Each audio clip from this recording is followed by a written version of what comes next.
Dan kemudian tadi pukul 14. Hewan atau binatang adalah salah satu makhluk Tuhan yang diciptakan untuk melengkapi ekosistem di bumi, sekaligus memenuhi kebutuhan hidup manusia. Tetapi, hal itu berarti semua jenis hewan bisa dikonsumsi oleh manusia. Karena menurut agama yang ada di Indonesia, terdapat beberapa hewan yang dilarang dan dikategorikan haram untuk dikonsumsi. Lalu hewan apa sajakah yang dimaksud? Berikut adalah hewan yang haram untuk dimakan menurut 6 agama di Indonesia.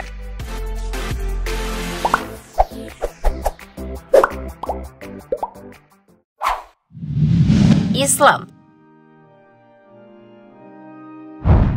Dalam ajaran agama Islam, makanan yang dikonsumsi manusia, khususnya umat Islam, tidaklah bersifat bebas, melainkan harus selektif, yakni halal, sesuai petunjuk Allah Subhanahu wa Ta'ala dalam Al-Quran dan hadis, serta baik dan sehat. Bahkan Allah Subhanahu wa Ta'ala telah menetapkan berbagai jenis hewan yang haram untuk dimakan oleh umat Islam.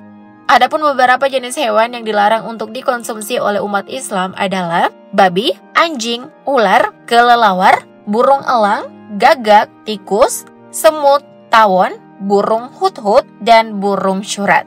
Sesuai dengan firman Allah Subhanahu wa Ta'ala dalam Quran surah Al-Maidah ayat 3, diharamkan bagimu memakan bangkai, darah, daging babi, daging hewan yang disembelih atas nama selain Allah, yang tercekik, yang terpukul, yang jatuh, yang ditanduk, dan diterkam binatang buas, kecuali yang sempat kamu menyembelihnya, dan diharamkan bagimu yang disembelih untuk berhala.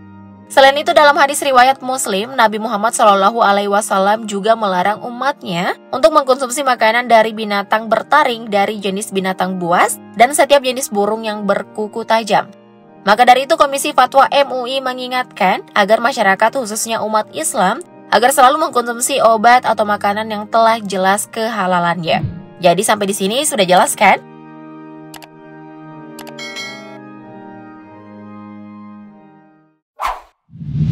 Protestan. Dalam ajaran Protestan, aturan mengenai makanan haram masih berlaku untuk jemaat Protestan yang berpegang teguh pada kitab Perjanjian Lama, khususnya aliran Adventis, yang mana ketentuan mengenai makanan yang haram untuk dikonsumsi sudah disebutkan dalam Imamat 11. Nah, buat kalian yang nanya, Imamat 11 itu apa sih, Min? Oke, Mimin bantu jawab deh. Dikutip dari situs Kumparan.com, Imamat 11 adalah bagian dari kitab Imamat yang termasuk dalam Perjanjian Lama Alkitab Kristen yang memuat tentang pembahasan binatang najis yang tidak boleh dimakan oleh umat Kristen.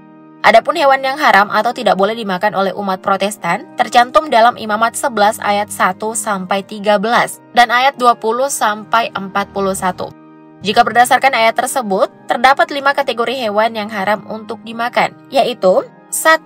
Binatang yang tidak berkuku belah dan berjalan dengan telapak kakinya, seperti unta, kelinci, babi hutan, dan sejenisnya.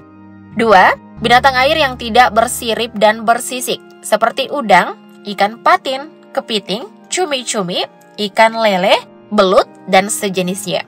3. Burung pemakan bangkai, seperti burung nasar, burung griffon, raja wali, ering janggut, elang, gagak, kelelawar, dan sejenisnya. 4. Binatang yang memiliki 4 kaki untuk merayap, kadal, cicak, ular, komodo, biawak, dan sejenisnya. 5. Hewan melata dan hewan yang memiliki banyak kaki, seperti ular, cacing, kaki seribu, lipan, dan sejenisnya. Aturannya sudah sedetail ini, jangan sampai dilanggar ya.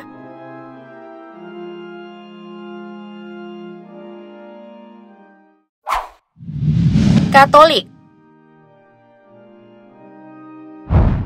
Berbeda dengan 2 agama sebelumnya, agama Katolik sendiri sebenarnya tidak memiliki kategori hewan yang haram untuk dikonsumsi. Karena yang najis atau haram dalam ajaran Katolik adalah setiap perkataan kotor yang keluar dari mulut, bukan bahan makanan atau masakan yang masuk ke dalam mulut. Yang mana pernyataan tersebut sesuai dengan Perjanjian Baru di Injil Matius yang berbunyi, "Dengar dan camkanlah, bukan yang masuk ke dalam mulut yang menajiskan orang, melainkan yang keluar dari mulut. Itulah yang menajiskan orang. Tetapi apa yang keluar dari mulut berasal dari hati, dan itulah yang menajiskan orang." Matius 15 ayat 11 dan 18. Meski begitu, tetap saja tidak semua hewan bisa dikonsumsi oleh umat Katolik. Nah, kalau ini urusannya lain lagi nih guys. Karena hal ini disesuaikan dengan adat budaya umat Katolik di setiap daerah dan negaranya. Seperti yang disampaikan oleh channel YouTube Angka dan Data, umat Katolik yang ada di Jawa umumnya tidak mengkonsumsi daging ular. Sementara umat Katolik yang tinggal di Minahasa mengkonsumsi daging ular. Nah, kalau di daerah kalian gimana nih? Komen di bawah dong.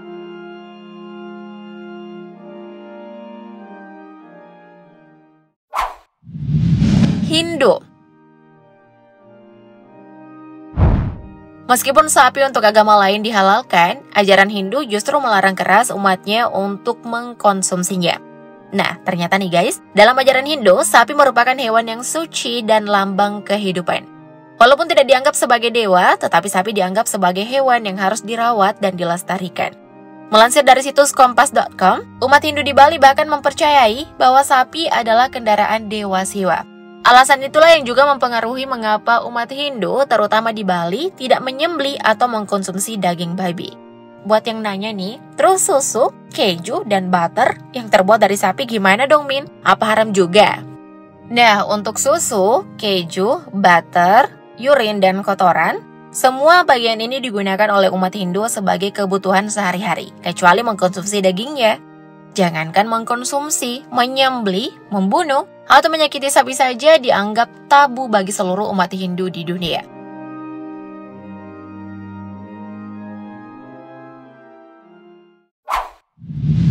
Buddha. Pada dasarnya, agama Buddha juga memperbolehkan umatnya untuk mengkonsumsi berbagai jenis daging hewan.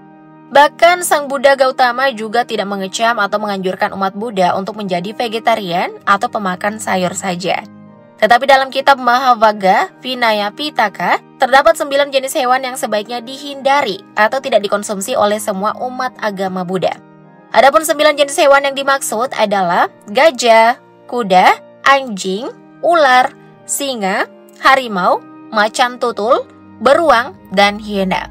Setiap hewan ini pun memiliki alasan masing-masing kenapa tidak dianjurkan untuk dikonsumsi. Salah satu alasannya adalah kuda dan gajah merupakan hewan peliharaan seorang raja dalam agama Buddha.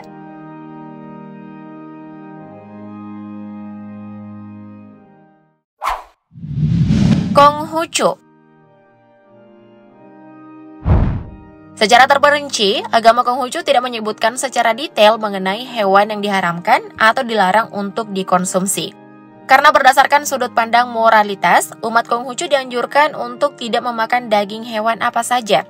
Sesuai dengan apa disampaikan oleh Mencius atau Mengzi, sang penerus Konfusius atau Kongzi. Beliau mengatakan, ketika orang mulia memandang hewan, saat melihat hewan tersebut hidup, ia tidak tega melihat kematiannya. Saat mendengar suara atau jeritannya akan disembelih, maka tidak tega untuk menyantap dagingnya. Oleh sebab itu orang mulia menjauhi dapur penjagalan. Tetapi pernyataan Mencius ini bukan berarti melarang ya guys, melainkan hanya pesan moral saja. Maka dari itu umat Konghucu diberikan pilihan atau kebebasan untuk mengkonsumsi daging hewan apa saja yang mereka inginkan. Dan hal yang juga perlu untuk digarisbawahi adalah, pilihan itu harus didasarkan hati nurani sampai sejauh mana Anda menghayati pesan moral tersebut. Semoga informasi ini bermanfaat dan bisa menambah keimanan kita semua ya. Thank you, update lovers.